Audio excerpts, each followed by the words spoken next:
Тоа значи дека за животниот стандард на пензионерите најважни се цените на основните производи, на лековите, на храната, на струјата и така натаму. Затоа предлагаме Државниот завод за статистика, заедно со Сдруженијата на пензионерите, да дефинира и воведе пензионерска потрошувачка кошничка.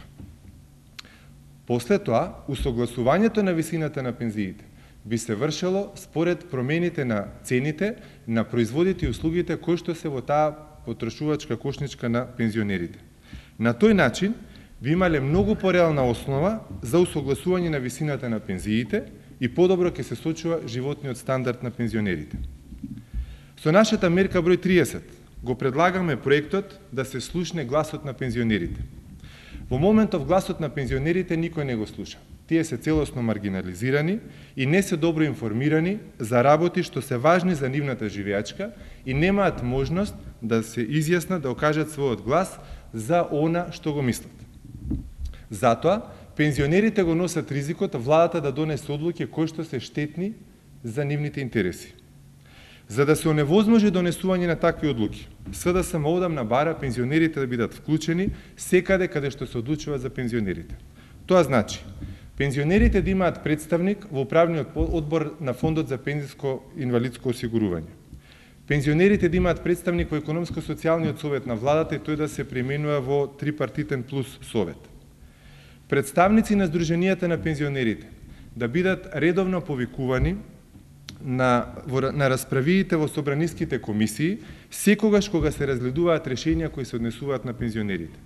Наместо пензионерите да бидат пасивни наблюдувачи кога се одлучува за нивната судбина и парламентот да го гледаат на телевизија, тие да бидат внатре во парламентот и директно, јасно и гласно да кажат што мислат. Колку поинформирани се пензионерите и колку повеќе имаат шанса јавно да го кажат тоа што го мислат, толку повеќе ќе можат и да си го заштитат својот животен стандард. Со нашата мерка број 31 сакаме да ги заштитиме 300.000 идни пензионери, така што ќе се направат потребните законски измени и приватните пензиски фондови нема да мораат да ги продадат пред време македонските еврообврзници што сега ги поседуваат. Намерата на владата е навистина неразумна. Таа ги тера приватните пензиски фондови пред време да ги продадат македонските еврообврзници што ги поседуваат и така ќе се направи финансиска штета која што ќе се мери во милиони евра.